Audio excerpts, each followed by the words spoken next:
বিমলবাবু একটা প্রশ্নের উত্তর দিন। প্রার্থী তালিকা প্রকাশ করতে কিছুটা দেরি হয়েছে এমনটাই বলছে সুদীপ্ত দা, তিনি বলছেন লড়াইয়ের প্রথমেই আপনারা হেরে যাচ্ছে। না, আমাদের দেরি হলে তৃণমূলের কেন এত কষ্ট হচ্ছে আমি তো বুঝতে পারছি না। এক, দ্বিতীয় কথা হচ্ছে যে আমরা কাকে প্রার্থী করবো সে তো আমাদের তৃণমূল বলে দেবে না ওটাই। দ্বিতীয় কথা, যেটা আগের বারে আমি বলতে পারিনি, পরিষ্কার বলি, এটা অত্যন্ত ভুল তথ্য দিচ্ছে এই রাজ্যের তৃণমূল বা তার দ্বারা অ্যাপোলজিস্ট যে আর্টিকেল 324 অনুযায়ী এখানে সব কিছু করে দেবে নির্বাচন কমিশন। জেনারেল অ্যাডমিনিস্ট্রেশনটা কিন্তু রাজ্য সরকার চালায়। 2021 সালের 2রা মে যে নির্বাচনে আমিও প্রার্থী ছিলাম, তারপর যে 56 জন বিজেপি কর্মী খুন হয়ে গেছেন, তার জন্য নির্বাচন কমিশনের দিকে আঙুল তোলে এরাই মার্ডারাস পার্টি, এটা মার্ডারাস একটা খুনি দল, এরা মানুষকে মেরেছে। এবারে শান্তনু ঘড়ুইকে দিয়ে আবার সেখানে বিজেপি কর্মীর হত্যার ঘটনা এবং তৃণমূল কংগ্রেসের বিরুদ্ধে উঠেছে এই অভিযোগ।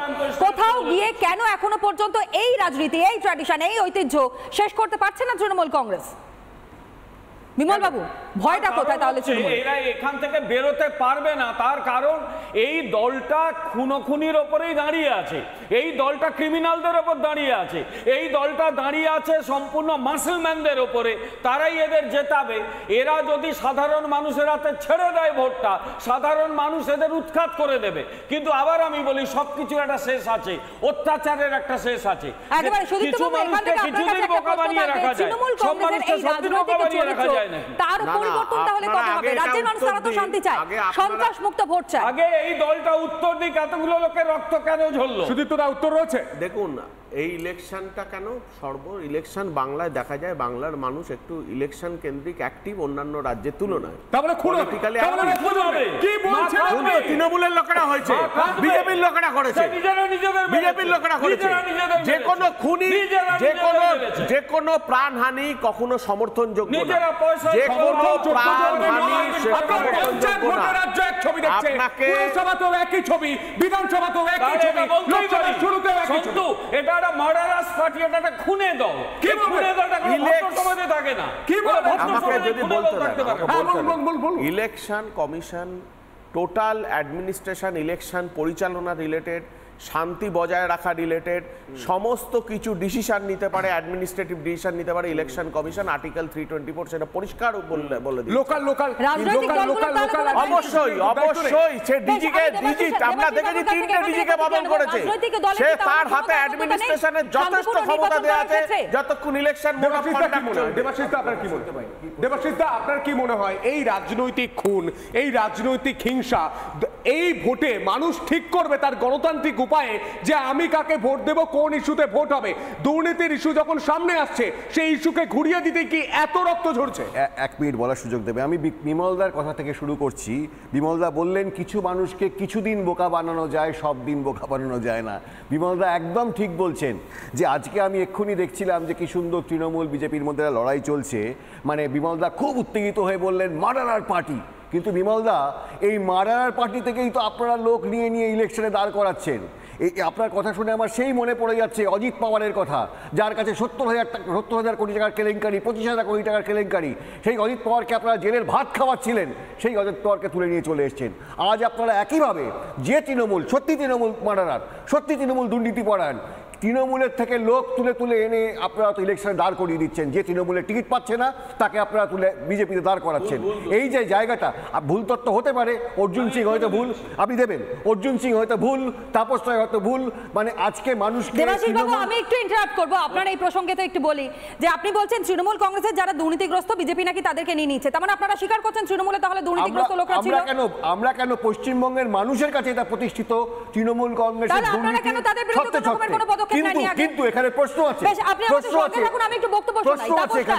তাপস রায় ভেরি রিসেন্টলি তিনি বিজেপিতে যোগদান করেছেন, তৃণমূল কংগ্রেসে ছেড়ে দিয়েছেন। কেন ছেড়েছেন, কি জন্য ছেড়েছেন, এসব কিছু আপনারা জানেন, নতুন করে আর বলবার কিছু নেই। একবার আপনাদের সামনে বক্তব্যটা রাখি, তাপস রায় কি বলছেন এই বিজেপির টিকিট পাওয়ার পর, শুনুন। মধ্য উত্তরের থেকেই আমার রাজনীতির উত্থান, আমার জন্ম।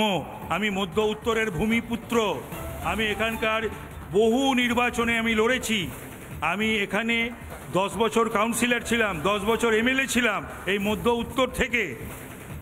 আমি সিপিএমের প্রজেক্টের মেয়রের বিরুদ্ধে দল কিন্তু আমাকে তখন অন্য কাউকে প্রার্থী করেনি, তখন কিন্তু আমাকেই প্রার্থী করেছিল। এগুলো ভুলে গেলে চলবে না।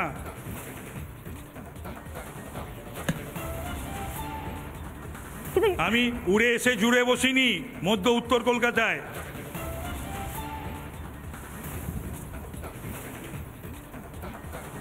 কিন্তু শাসক দলের শাসক শিবিরটা আপনার হাতের তালুর মতো চেনা। আপনি জানেন যে সুদীপ বন্দ্যোপাধ্যায় কোন ইকুয়েশনে কোন জায়গা থেকে চক্রান্ত করে ষড়যন্ত্র করে কারুর স্ত্রীকে দাঁড় করাবার জন্য এখান থেকে আমাকে বরানগরে পাঠানো হয়েছিল।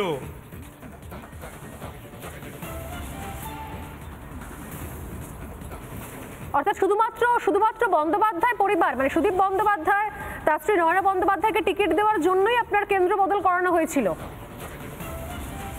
না না, আরো অনেক কিছু আছে। না না না, আরে টিকিট তো সেই দিন দেওয়া হলো, আমি জুনের সিদ্ধান্ত নিয়েছি এবং সেটা আমি বেশ কয়েকটা মিটিংয়ে তার প্রকাশ ঘটেছে, পাবলিক মিটিংয়েও তার প্রকাশ ঘটেছে এবং সেগুলো ভাইরাল হয়েছে এবং সেগুলো বিভিন্ন প্রথম শ্রেণীর চ্যানেলে তো দেখানো হয়েছে, সম্ভবত আপনাদের চ্যানেলেও দেখানো হয়েছিল যে আমি বেশি দিন এই দলে থাকবো না, হ্যাঁ আমি রাজনীতিও ছাড়বো, এ কথাও ঘোষণা করেছিলাম। এবং আমি সমস্ত কিছু ত্যাগ করে তারপরে বিজেপি নেতৃত্ব যখন আমাকে গ্রহণ করে এবং তারা প্রস্তাব দেয় তাদের দলে যোগদান করার জন্য, উত্তরের প্রার্থী হওয়ার জন্য, আমি তা অত্যন্ত আনন্দের সঙ্গে গ্রহণ করি এবং আমি তাদের প্রতি কৃতজ্ঞ। তাপসবাবু, আপনি যখন যে কেন্দ্র থেকে লড়েছেন আপনার সেই কেন্দ্রকে দেখা, মাটিতে নেমে কাজ করা, সেখানকার এলাকার মানুষের সঙ্গে কথা বলা, এটা সবাই দেখেছে, শাসক হোক বা বিরোধী হোক সবাই দেখেছে, সেটা প্রত্যক্ষ করেছে। সুদীপ বন্দ্যোপাধ্যায়ের ক্ষেত্রে সেই জনভিত্তি কি আছে বলে আপনি মনে করছেন? সেটাই আমার ইউএসপি, যে আমাকে পাওয়া যায়, আমি ছুটি, আমি দৌড়ই, আমি যাই, আমি অ্যাভেলেবল, আমাকে বাড়িতে পাওয়া যায়, আমায় রাস্তায় পাওয়া যায়, আমায় নির্দিষ্ট দিনে বসার সময় আমাকে পাওয়া যায়, এটাই আমার ইউএসপি।